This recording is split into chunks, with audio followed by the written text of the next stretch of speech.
Hello दोस्तों, कैसे हैं आप। दोस्तों अगर फिर आप सभी का स्वागत है आपके अपने YouTube channel learn with KD पर। दोस्तों आज की इस वीडियो में हम बात करेंगे एनसीईआरटी ज्योग्राफी के बहुत ही महत्वपूर्ण चैप्टर कृषि एवं पशुपालन के बारे में। तो दोस्तों आइए बढ़ते हैं अपने पहले प्रश्न की ओर। हमारा पहला प्रश्न है, ऑपरेशन फ्लड किससे संबंधित है। सही जवाब होगा ऑप्शन सी, दुग्ध उत्पादन। दोस्तों ऑपरेशन फ्लड का संबंध दुग्ध उत्पादन प्रगत से है। दुग्ध उत्पादन में प्रगति से है, जिसके जनक डॉक्टर वर्गीज कुरियन है। दोस्तों दुग्ध उत्पादन में बढ़ोतरी के लिए चलाया गया था ऑपरेशन फ्लड, जिसके जनक हैं डॉक्टर वर्गीज कुरियन। इसे श्वेत क्रांति व्हाइट रिवोल्यूशन नाम दिया गया था। हमारा अगला प्रश्न है, निम्नलिखित में से कौन सी मिश्रित खेती की प्रमुख विशेषता है। सही जवाब होगा ऑप्शन सी, पशुपालन और शस्य उत्पादन को एक साथ करना। दोस्तों कृषि की वह पद्धति जिसके अंतर्गत फसलों के उत्पादन के साथ साथ पशुपालन, केवल दुधारू गाय या भैंस तक ही सीमित या डेयरी उद्योग को सम्मिलित किया जाता है, मिश्रित कृषि कहलाता है।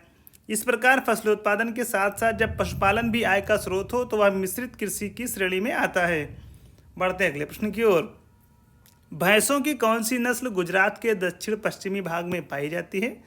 सही जवाब होगा ऑप्शन सी, सुरती। दोस्तों भैंसों की सुरती नस्ल गुजरात के दक्षिणी पश्चिमी भाग में पाई जाती है। यह भैंस प्रमुख दुधारू नस्ल है। इसके अतिरिक्त गुजरात में गिर नस्ल की भैंस भी पाई जाती है। हमारा अगला प्रश्न है, देश में प्रथम कृषि विश्वविद्यालय की स्थापना किस वर्ष हुई थी। सही जवाब होगा ऑप्शन बी, वर्ष 1960 ईस्वी में। दोस्तों गोविंद वल्लभ पंत कृषि एवं प्रौद्योगिकी विश्वविद्यालय पंतनगर उधमपुर जिले उत्तराखंड भारत का प्रथम कृषि विश्वविद्यालय है। इसका उद्घाटन पंडित जवाहरलाल नेहरू द्वारा 17 नवंबर 1960 को उत्तर प्रदेश कृषि विश्वविद्यालय के नाम से किया गया था। वर्ष 1972 में इसका नामकरण उत्तर प्रदेश के प्रथम मुख्यमंत्री गोविंद वल्लभ पंत के नाम पर किया गया। इस विश्वविद्यालय को भारत में हरित क्रांति का अग्रदूत माना जाता है। दोस्तों वीडियो को लाइक करें, शेयर करें और कमेंट बॉक्स में ज़रूर बताएं कि वीडियो आपको कैसी लगी।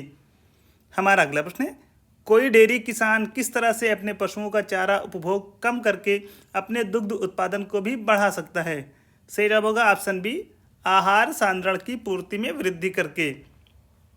दोस्तों पशुओं के चारे की गुणवत्ता में वृद्धि तथा इसमें पोषक तत्वों में वृद्धि करने के पश्चात चारे की मात्रा कम होने पर भी दुग्ध उत्पादन को बढ़ाया जा सकता है।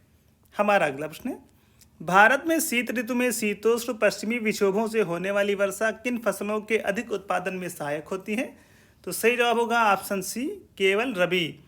दोस्तों शीत ऋतु में शीतोष्ण पश्चिमी विक्षोभों से होने वाली वर्षा रबी फसलों के उत्पादन में सहायक होती है, क्योंकि पश्चिमी विक्षोभ भूमध्य सागर एवं कैस्पियन सागर से आर्द्रता ग्रहण कर भारत में वर्षा करते हैं। हमारा अगला प्रश्न है, बाड़ बनाना, एकत्रित करना और ऊन कटाई जैसी कुछ गतिविधियां किससे संबंधित हैं। सही जवाब होगा ऑप्शन ए, भेड़ पालन। दोस्तों बाड़ बनाना, एकत्रित करना और ऊन कटाई जैसी गतिविधियां भेड़ पालन से संबंधित हैं। भेड़ें मुख्य रूप से ऊन तथा मांस के लिए पाली जाती हैं। हमारा अगला प्रश्न है, तिलहन की फसल के संबंध में नीचे दिए गए कथनों में से कौन सा कथन या कौन से कथन सत्य हैं। तो सही जवाब होगा ऑप्शन सी, ए और बी दोनों। पहला ऑप्शन है, इनका उपयोग खाद्य पदार्थ के रूप में तथा प्रसाधन उद्योग में कच्चे माल के रूप में किया जाता है। और दूसरा है, तिल उत्तरी भारत में खरीफ की फसल है तथा दक्षिणी भारत में रबी की। तो दोस्तों उपर्युक्त दोनों कथन सत्य हैं। दोस्तों मूंगफली, सरसों, नारियल, तिल, सोयाबीन, अरंडी, अलसी और सूरजमुखी भारत में उगाई जाने वाली मुख्य तिलहन फसलें हैं। इनमें से अधिकतर खाद्य फसलें हैं जो भोजन बनाने में प्रयोग किए जाते हैं, परंतु इनमें से कुछ तिलहन के बीजों को साबुन, प्रसाधन, श्रृंगार के सामान और उबटन उद्योग में कच्चे माल के रूप में भी प्रयोग किया जाता है। तिल उत्तर भारत में खरीफ की और दक्षिण भारत में रबी की फसल है। अरंडी खरीफ और रबी दोनों ऋतुओं में बोई जाती हैं। दोस्तों अरंडी खरीफ और रबी ये दोनों ऋतुओं में बोई जाती हैं। हमारा अगला प्रश्न है, यदि खाद्यान्नों का सुरक्षित संग्रह सुनिश्चित करना हो तो कटाई के समय उनमें आर्द्रता अंश कितने प्रतिशत से अधिक नहीं होना चाहिए। सही जवाब होगा ऑप्शन ए, 14%। दोस्तों खाद्य एवं कृषि संगठन FAO ने अपने मानकों के अनुसार खाद्यान्नों के सुरक्षित भंडारण के समय 14% तक ही सापेक्षित आर्द्रता निश्चित की है। हमारा अगला प्रश्न है, भारत में रबड़ का पौधा कहाँ से लाया गया था। सही जवाब होगा ऑप्शन बी, ब्राजील से। दोस्तों रबड़ अमेजन बेसिन ब्राजील में जंगली रूप में उगने वाले हेविया ब्राजीलियंसिस वृक्ष के दूध को जमाकर प्राप्त किया जाता है। इसके बीज वर्ष 1876 में पारा ब्राजील से भारत में लाए गए और 1895 ईस्वी में दक्षिणी केरल के पहाड़ी ढालों पर लगाए गए। बढ़ते हैं अगले प्रश्न की ओर। भारत में उगाई जाने वाली अधिकतर कॉफ़ी की किस्म है? सही जवाब होगा ऑप्शन सी, अरेबिका। दोस्तों, भारत में कहवा कॉफ़ी की 2 प्रजातियां मुख्य रूप से पाई जाती हैं, अरेबिका एवं रोबस्टा। यहाँ उगाई जाने वाली अधिकतर कॉफ़ी की किस्म अरेबिका है। अरेबिका कॉफ़ी मूल रूप से अफ्रीका के इथोपिया देश का पौधा है। हमारा अगला प्रश्न है, मोटे अनाज के संबंध में निम्नलिखित में से कौन सा या कौन से कथन सही हैं?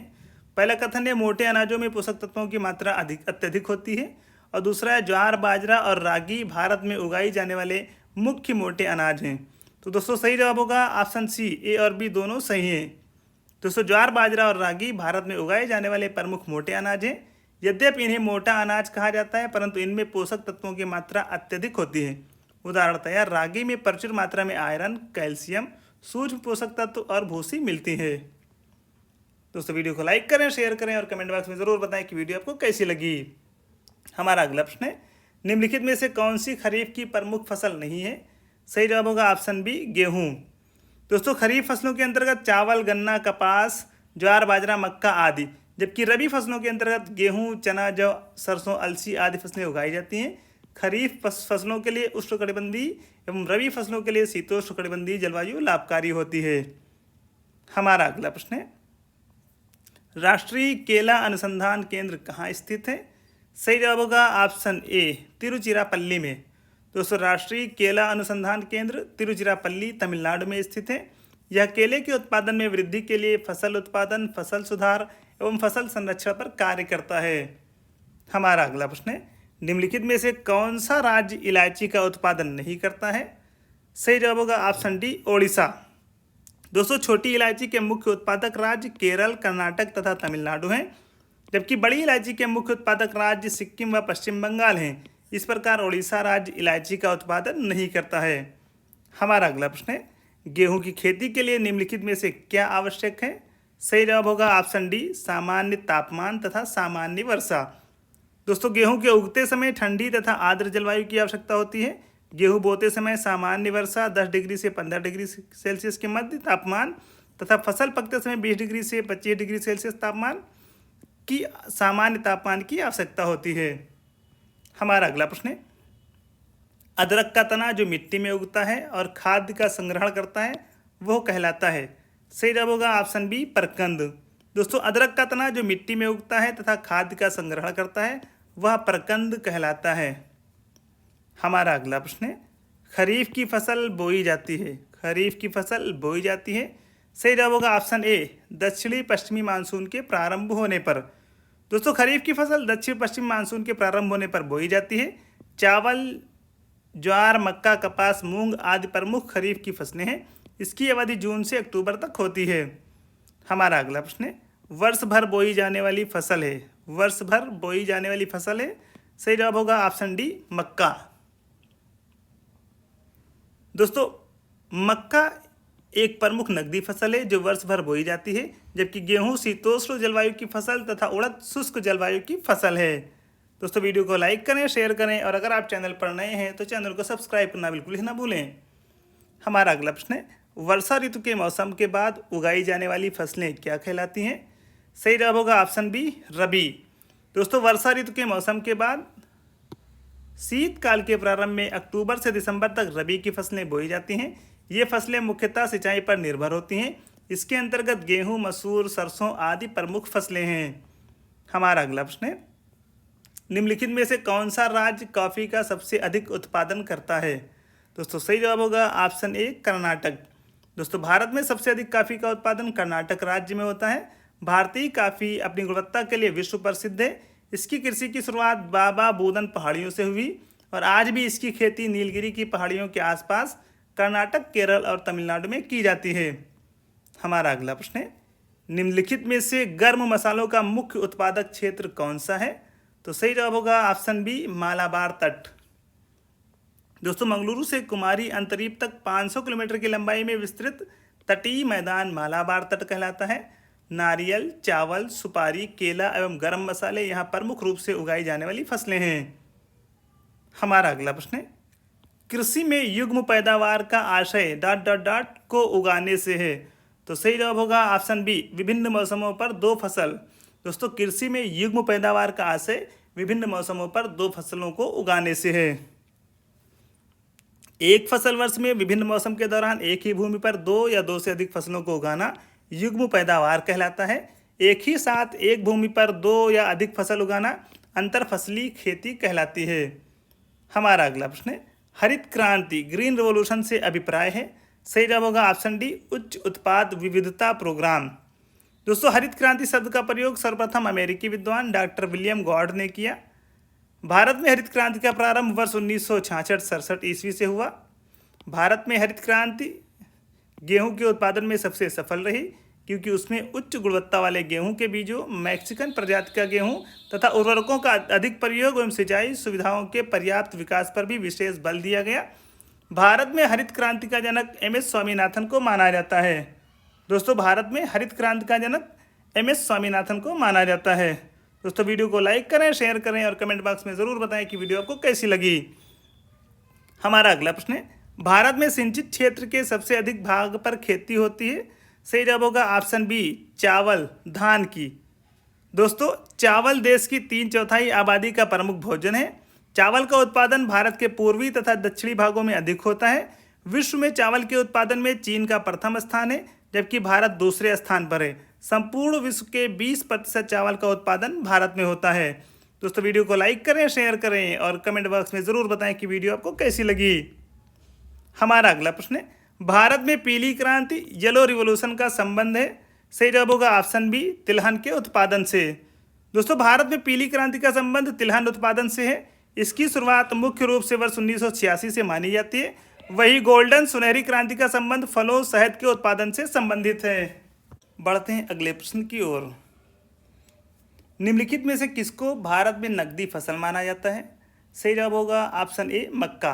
दोस्तों, नकदी फसलों के अंतर्गत उन व्यवहारिक फसलों को सम्मिलित किया जाता है जिन्हें किसानों द्वारा अपनी आय के लिए सीधे या अर्ध प्रसंस्कृत सेमी प्रोसेस्ड रूप में बाजारों में बेचा जाता हो। भारत में नकदी फसलों के अंतर्गत चना, गन्ना, तंबाकू, जूट, कपास, मक्का, मेस्टा, चाय, कॉफ़ी तथा तिलहनी फसलों, सरसों, मूंगफली, अलसी आदि फसलों को शामिल किया जाता है। हमारा अगला प्रश्न है, पूसा सिंधु गंगा एक प्रजाति है। सही जवाब होगा ऑप्शन ए, गेहूं की। दोस्तों, पूसा सिंधु गंगा गेहूं की एक प्रजाति है। इसके अतिरिक्त गेहूं की अन्य प्रजातियां निम्नलिखित हैं: लरमा रोजो 64, सोनारा 64, राज 3077, कल्याण, सोना, अर्जुन, कुंदन, पूसा बसंत, पूसा बहार, पूसा अमूल्य, पूसा वत्सला, पूसा किरण एवं पूसा गौतमी। हमारा अगला प्रश्न है, काटो और जलाओ कृषि स्लैश एंड बर्न एग्रीकल्चर से तात्पर्य है। सही जवाब होगा ऑप्शन सी, स्थानांतरण खेती से। दोस्तों, स्थानांतरशील कृषि के अंतर्गत वनों को जलाकर भूमि साफ करके 2-3 वर्षों तक फसलें उगाई जाती हैं। फिर भूमि की उर्वरता नष्ट होने पर उसे छोड़ दिया जाता है। उत्तर पूर्वी भारत की अनेक जनजातियां इस प्रकार के कृषि कार्यों में व्यापक रूप से संलिप्त रहती हैं। स्थानीय स्तर पर इसे झूम खेती भी कहा जाता है। हमारा अगला प्रश्न है, निम्नलिखित में से कौन सी एक रोपण फसल नहीं है। सही जवाब होगा ऑप्शन डी, गन्ना। दोस्तों, बागती बागानी रोपण कृषि बड़े बड़े बागानों के रूप में की जाने वाली कृषि है, जिसमें एक बार वृक्षों के बागान लगाने के पश्चात कई वर्षों तक उनसे उत्पादन प्राप्त होता रहता है। इसके अंतर्गत वाणिज्यिक फसलों का उत्पादन किया जाता है। चाय, कहवा, नारियल, रबड़, कोको, गरम मसाले, केला आदि प्रमुख वाणिज्यिक फसलें हैं। हमारा अगला प्रश्न है, भारत में फसलों के सकल क्षेत्रफल में से खाद्यान्नों का हिस्सा है। कितना प्रतिशत हिस्सा है। सही जवाब होगा ऑप्शन ए, 70% से अधिक। दोस्तों, भारत में फसलों के सकल क्षेत्रफल में खाद्यान्नों के अंतर्गत शामिल क्षेत्रफल 70% से अधिक है, जिसमें चावल, गेहूं, चना, मटर आदि फसलें शामिल हैं। इसके अधिक उत्पादन लेने तथा कृषि क्षेत्रफल को बढ़ाने के लिए बंजर भूमि को खेती के लिए उपयुक्त बनाया जा रहा है। हमारा अगला प्रश्न है, IR-20 और रत्ना दो प्रमुख किस्में हैं। IR-20 और रत्ना दो प्रमुख किस्में हैं। सही जवाब होगा ऑप्शन डी, धान की। दोस्तों IR-20 और रत्ना चावल धान की प्रमुख किस्में हैं। पूर्वी भारत में 3 प्रकार के चावल की खेती होती है: अमन शीतकालीन, ओस शरदकालीन तथा बोरो ग्रीष्मकालीन। महाराष्ट्र में निम्नलिखित में से कौन सी एक फसल श्वेत स्वर्ण व्हाइट गोल्ड के नाम से जानी जाती है? सही जवाब होगा ऑप्शन सी, कपास। दोस्तों कपास एक नकदी फसल है जिससे रुई तैयार की जाती है। महाराष्ट्र में इसे श्वेत स्वर्ण व्हाइट गोल्ड के नाम से जाना जाता है। कपास के उत्पादन के लिए काली मिट्टी सबसे उपयुक्त मिट्टी है, इसीलिए इस मिट्टी को कपासी मिट्टी के नाम से जाना जाता है। भारत में इस मिट्टी का सर्वाधिक विस्तार महाराष्ट्र में पाया जाता है। दोस्तों वीडियो को लाइक करें, शेयर करें और अगर आप चैनल पर नए हैं तो चैनल को सब्सक्राइब करना बिल्कुल भी ना भूलें। हमारा अगला प्रश्न है, राष्ट्रीय बागवानी परिषद की स्थापना कब हुई थी? सही जवाब होगा वर्ष 1984 में। दोस्तों सोसाइटी पंजीकरण अधिनियम 1860 के अंतर्गत राष्ट्रीय बागवानी परिषद बोर्ड की स्थापना वर्ष 1984 में एक स्वायत्त सोसाइटी के रूप में की गई थी। इसका मुख्यालय गुरुग्राम हरियाणा में स्थित है। हमारा अगला प्रश्न है, फसल चक्र को अपनाने से क्या होता है? सही जवाब होगा ऑप्शन ए, भूमि की उत्पादन क्षमता बढ़ जाती है। दोस्तों भूमि की उर्वरा शक्ति को लंबी अवधि तक बनाए रखने के लिए क्रमिक रूप से फसल चक्र पद्धति को अपनाया जाता है। यह मृदा क्षरण को भी कम करने में सहायक है। हमारा अगला प्रश्न है, चाय का उत्पादन होता है? सही जवाब होगा ऑप्शन डी, पहाड़ी ढाल पर। दोस्तों चाय के लिए अच्छी जल निकास वाली ढाल युक्त भूमि की आवश्यकता होती है। चाय के उत्पादन के लिए 150 से 200 सेंटीमीटर वर्षा तथा 25 से 30 डिग्री सेंटीग्रेड तापमान आवश्यक होता है। ऐसी परिस्थितियां प्रायः पहाड़ी ढालों पर पाई जाती हैं। दार्जिलिंग की पहाड़ियां इसके लिए आदर्श परिस्थितियों का निर्माण करती हैं। हमारा अगला प्रश्न है, दलहनी फसलों के उत्पादन हेतु कौन सा तत्व आवश्यक है? सही जवाब होगा ऑप्शन बी, कोबाल्ट। दोस्तों राइजोबियम दलहनी फसलों की जड़ों में पाया जाने वाला बैक्टीरिया है। राइजोबियम द्वारा नाइट्रोजन स्थिरीकरण के लिए आवश्यक तत्व कोबाल्ट है, जो विटामिन B12 के संश्लेषण में सहायक होता है। यह प्रकाश संश्लेषण, वाष्पोत्सर्जन एवं पौधों की वृद्धि के लिए आवश्यक होता है। हमारा अगला प्रश्न है, रबड़ की फसल के संदर्भ में निम्नलिखित में से कौन से कथन सत्य हैं? सही जवाब होगा ऑप्शन ए, यह भूमध्य रेखीय फसल है। दोस्तों रबड़ भूमध्य रेखीय क्षेत्र की फसल है, परंतु विशेष परिस्थितियों में उष्ण और उपोष्ण क्षेत्रों में भी उगाई जाती है। भारत में केरल रबड़ का प्रमुख उत्पादक, संपूर्ण उत्पादन का लगभग 90%। दोस्तों भारत में केरल रबड़ का प्रमुख उत्पादक राज्य है, जिसमें कि संपूर्ण उत्पादन का लगभग 90% तक उत्पादन केरल में होता है। तो दोस्तों ये थे हमारे कृषि एवं पशुपालन से संबंधित कुछ बहुत ही महत्वपूर्ण प्रश्न। दोस्तों वीडियो को लाइक करें, शेयर करें और कमेंट बॉक्स में ज़रूर बताएं कि वीडियो आपको कैसी लगी है। दोस्तों कमेंट में हमें यह भी बताएं कि आपको किस टॉपिक पर वीडियो चाहिए। दोस्तों टॉपिक का नाम बताएं ताकि हमारी टीम उस टॉपिक पर वीडियो लेकर आ सके। दोस्तों डिस्क्रिप्शन में जाएं, वहां पर चैनल की प्लेलिस्ट दी गई है। दोस्तों सारी वीडियोस को देखें। दोस्तों सारी वीडियोस आपकी आगामी परीक्षाओं के लिए बहुत ही महत्वपूर्ण साबित होंगी। दोस्तों आज के इस वीडियो में बस इतना ही। दोस्तों वीडियो को लाइक करें, शेयर करें और चैनल को सब्सक्राइब करना बिल्कुल ही ना भूलें। जल्दी आपसे मुलाकात होगी एक नई वीडियो के साथ। धन्यवाद।